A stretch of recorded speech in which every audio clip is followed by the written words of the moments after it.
Guys,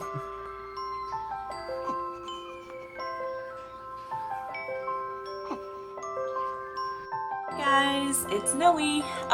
Today I wanted to share a video with you kind of about the I guess the trauma and the whole experience of bringing Zayda into the world.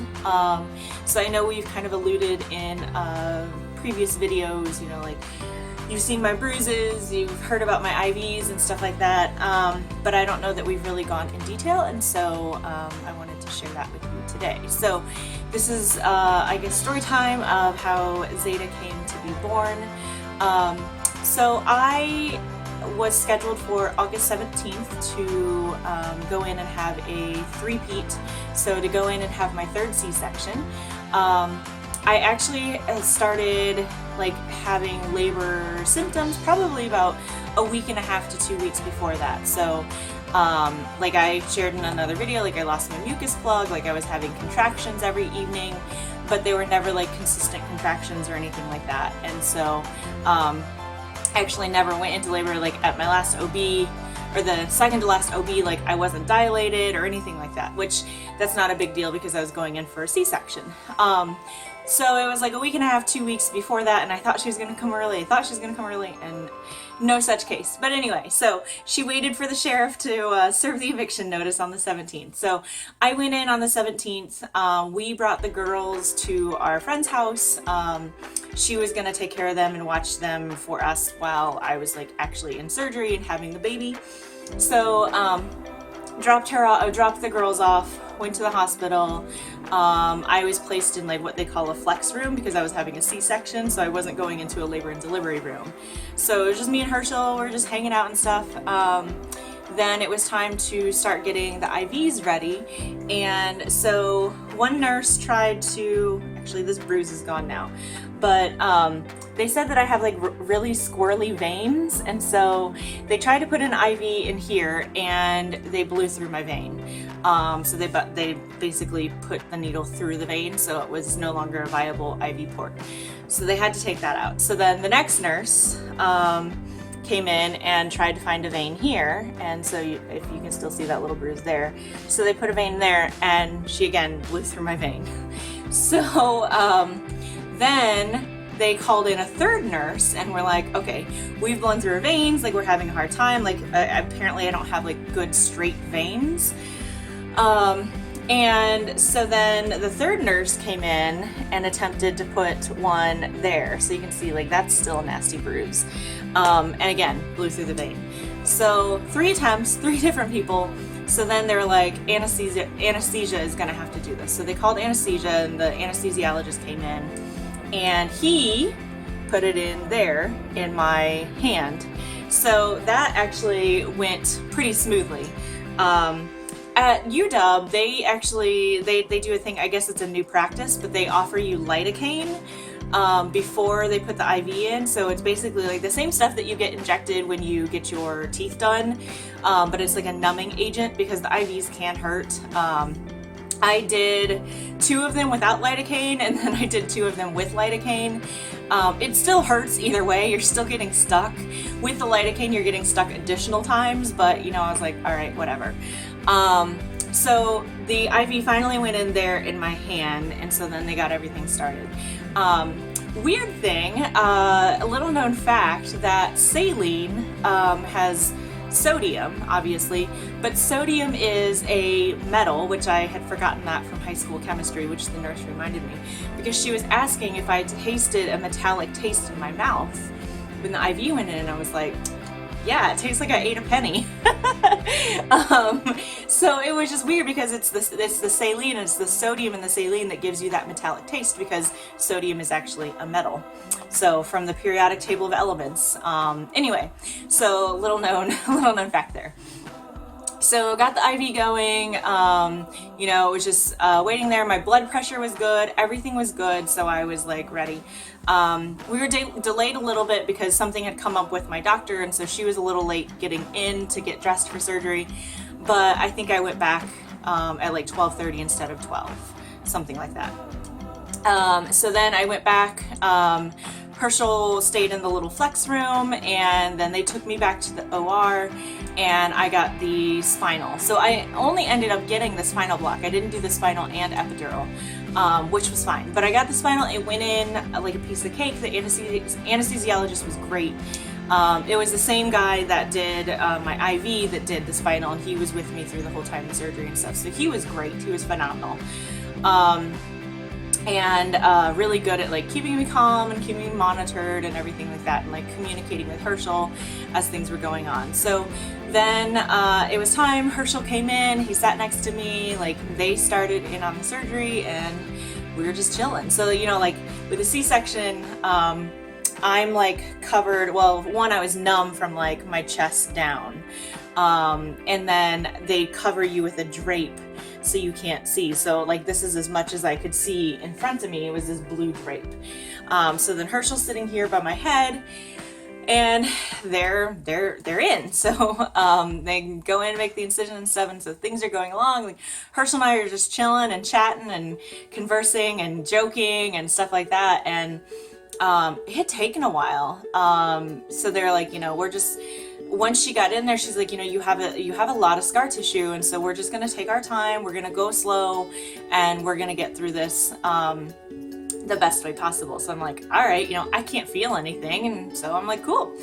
I mean, what else can I do at that point?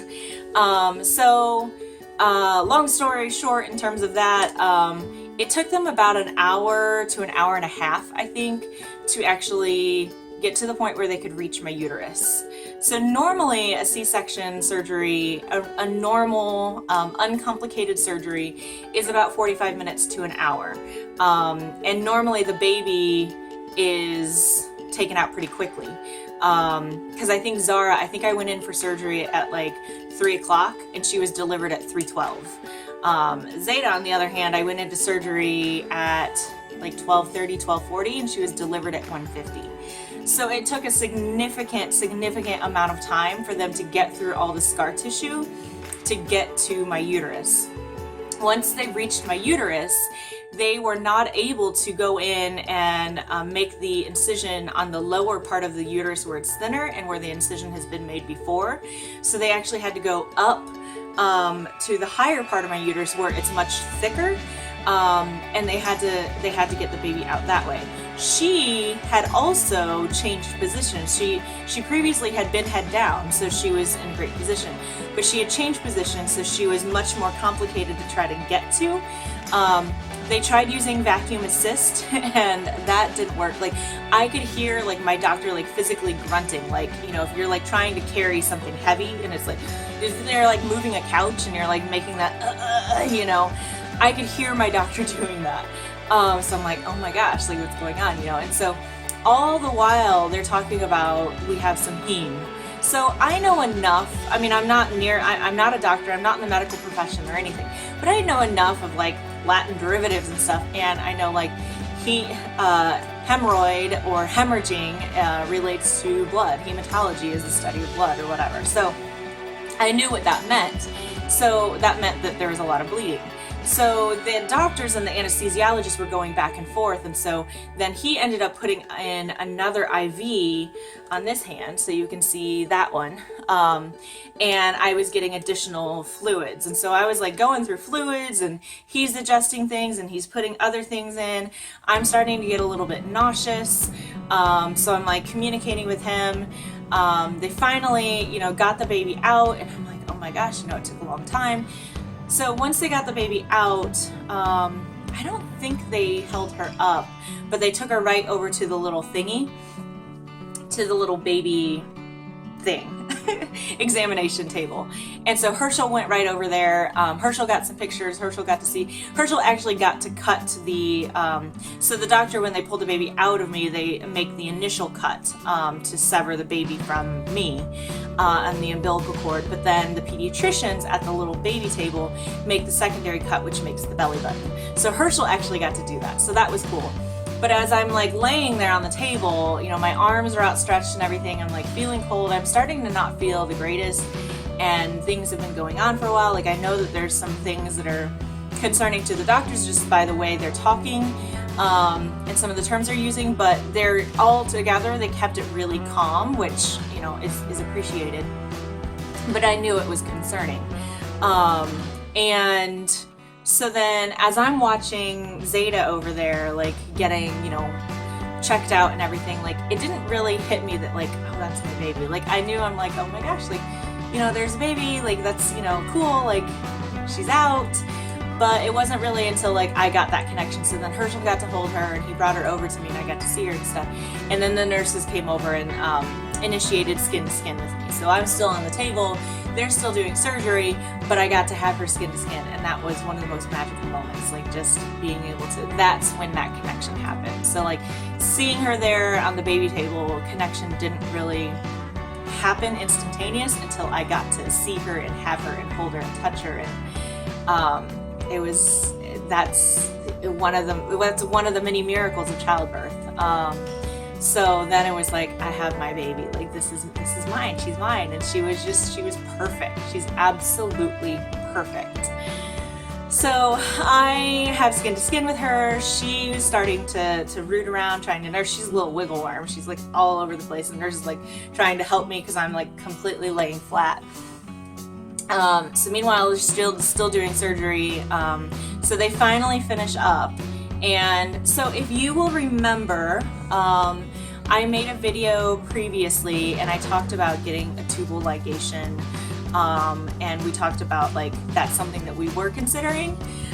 So I had a conversation with my doctor that Herschel and I had been talking that we really wanted the option to be left open to have a fourth child. We just, not that we're trying for a boy, but I really love babies. I really love having children. And it's just, I feel like, not that I feel like I was born to be a mother, but I just feel like that's a really big piece of who I am. And I love my girls and I love babies. I love the whole experience of being a mother. So I was like, yeah, you know, I could totally see myself having a fourth baby. So we had decided that we were not going to do a tubal. So I'd had a conversation with my doctor at the time. I said the only way that I would want to have a tubal done is if you see something that's like, you know what, having another pregnancy is not viable, it's not safe. In her medical opinion, that was the only way I wanted to have a tubal done. Otherwise, we wanted the option open to be able to have a fourth child in like another year or two. So she finished up the surgery, she came around to talk to me, told me that it was a very complicated surgery. I had lost a lot of blood, which I kind of knew that. I mean, they were telling me that I had lost a lot. But then she told me that I had lost so much that she reserved the right to give me a blood transfusion. So then it was like, whoa, like I really lost a lot of blood. If they're wanting to give me a blood transfusion, then that's a lot of blood loss. So it was just kind of starting to sink in. And then she said, you know, there was so much scar tissue, everything, like things were in places where they weren't supposed to be, things were connected that weren't supposed to be connected. And it took them so long to get through all of the scar tissue and the way that the scar tissue had formed, you know, things worked together. And so it ran the risk of them hurting my intestines or hurting my bladder. And just everything was just such a jumbled up, scarry mess. Because they had a hard time getting to the uterus and had to go into a different part of the uterus. So like I basically have 2 cuts on 2 different areas on my uterus now. And she could not even get to my fallopian tubes because they were so hidden and protected with scar tissue, and the fact that the surgery had already been like 2.5 hours long, and the fact that I had lost so much blood, she could not do a tubal. But at that point she told me that it is not viable. She said in her professional opinion, she would never want me to be opened back up down there, you know, in that area for delivery. So, and obviously my uterus is even weaker now, so being able to do a vaginal birth is totally out of the question because the risks are way too high for that. So hearing that hit me really hard.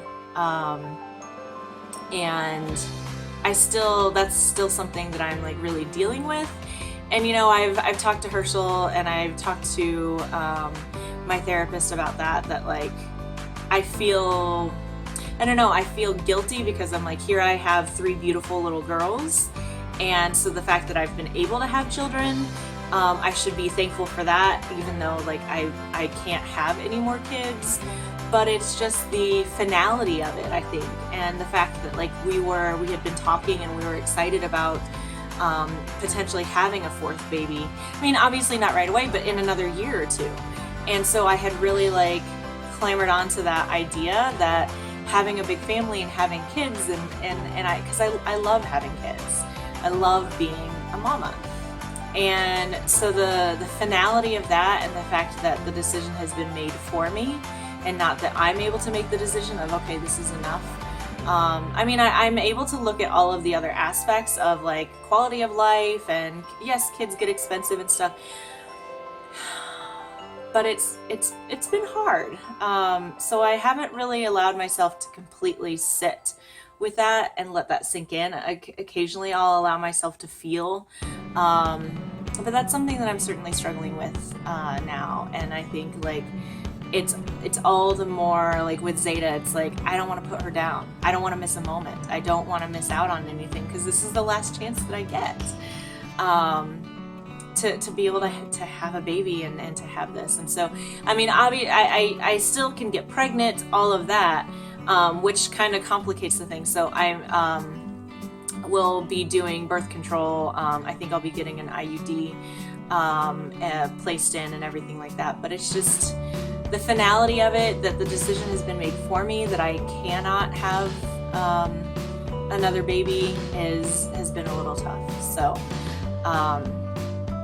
but anyway, I'm going to make another video kind of talking about how my emotions and hormones and my anxiety and depression and stuff have been since delivering the baby. So I'll probably go more in depth in that. But to continue the story on, so that was Wednesday. So she was delivered at 1:50. Then I was stitched all up. I was told all of that information.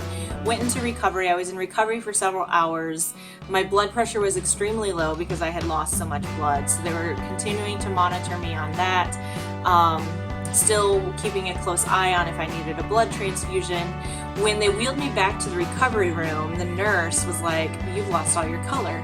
And Herschel then didn't realize, and he looked at me and he said, like, I was completely like, I looked dead. The color, I had like no color. Almost blue, I guess, I don't know, blue-gray. So then he started to like really get worried about like, okay, what's gonna happen? So I was in recovery for several hours, longer than what I normally would have been because it was such a complicated surgery. So then Herschel, when they were getting ready to bring me down to my private room, Herschel went and got the girls. And so then I went to the recovery room, and then shortly thereafter Herschel came back with the girls, and so they got to see me, they got to see the baby, and things just felt a little bit better because I had my family there. And you know, again, like I can't say it enough, like Zayda is absolutely perfect. She was born without any health issues, no problems, 10 fingers, 10 toes, 2 eyes, everything where it's supposed to be. So she's absolutely perfect. We adore her. And life is great. So that was Wednesday. I stayed in bed until about 24 hours after delivery on Thursday. So then on Thursday, the nurse came in and was like, okay, we need to get you up and get you walking around. And I was like, okay. I was in a lot of, it was just kind of, I didn't realize how much pain I was in because I had been laying in bed all day. For the last 24 hours, and so they got me up and they used like the cable, or not the cable, but like the belt to help lift you up and lift you out of bed and stuff, and it hurt so bad. And I was on pain meds. I was a little leery to like fully take on pain meds to the full extent, but I was like, yeah, I'll take them. So they had me walk around the hallway, and halfway around the hallway, like I was in tears. Like I cried the whole way back. Like it hurt so bad. Like I couldn't control crying. Like I wasn't like sobbing, but it hurt so bad. I've never been in so much pain in my life. It felt like this burning, searing, it just was terrible. So I get back to the room and I'm like in tears, and Herschel's like, felt so bad, but there's nothing he can do, you know, and the girls are all worried about me. I'm like, I'm okay, you know, Mama's just in pain, I'm hurting. I have a big owie. And so then I took some more pain meds after that. They came back later that afternoon to get me out of bed to walk around again, and I was not looking forward to it. So I got up, walked around. I made it about a third of the way around the hallway, and I was like, I can't. And I was crying. It hurt. I was doubled over. It hurt so much more than the first time that they put me in a wheelchair and wheeled me back to the room. Like, I felt so defeated. I felt like, oh my gosh, like when I had Zara, I gave birth, she was delivered at like 3:12, and by like 9 o'clock at night, I was going to the bathroom by myself. I was walking around the hallway, and it was such a different experience for me. And going through that, like, I just felt like, am I ever gonna be able to do this? Like, is the pain ever gonna go away? Like, how, you know, like, I had so much doubt and sadness and everything. And I just felt defeated. I felt bad about I felt like mad with myself that I couldn't do this, that how can I not just walk around the hallway? Like, how simple is that, you know? And a lot of stuff was just going on for me. And so that was really tough. But then later that evening, they came back and were like, we have to take the catheter out. And because you run the risk of infection. And so after 24 hours, you run the risk of infection. So they had to take the catheter out, which meant that I also had to be able to go to the bathroom independently, which I was not looking forward to. But they took the catheter out. I was able to go twice. I mean, it was pretty painful. I could barely walk around the room by myself. So they came back that night and asked me to walk around again. And I will say, I was able to walk around the hallway twice. So then that definitely lifted my spirits. That definitely gave me some motivation. I felt a lot better about myself and my abilities. So that's kind of where things started to go. So that was on Thursday. Friday I was still in a lot of pain, but I was moving around independently, that kind of thing. Zayda was still doing great, but they were still monitoring my blood and blood pressure and everything. So I actually ended up staying again Friday night. We didn't go home until Saturday. So I was there longer than what you normally are, just because of the complications of the surgery and the gravity of it all.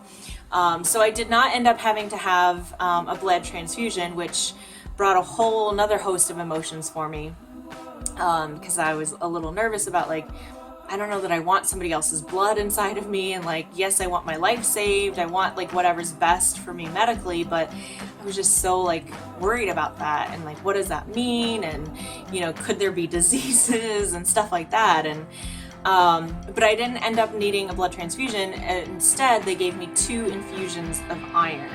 So I had iron IV through my IV. So my IV didn't actually come out until Saturday. Or my IV port. So I had 2 infusions of iron. I also had to have a couple of shots in my stomach of heparin, which was an anticoagulant, because the numbers on that were kind of wonky. So they were afraid of blood clotting. And so it was a whole host of things.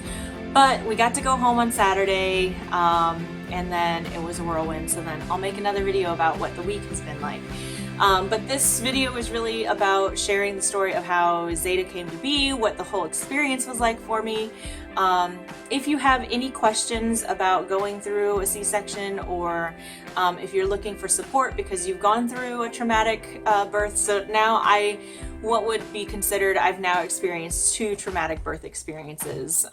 Zoe's was traumatic and this was traumatic. So just a lot of emotional healing that has to come along with the physical healing. So I'm certainly no stranger to complicated birth. So if you're looking for support, please reach out. If you want to offer your support, I'd love to have it. Please reach out. Like, subscribe if you haven't already, and I'll see you in future videos and continue telling the story of Zayda and how we're adjusting to life. So I'll see you guys later. Bye guys.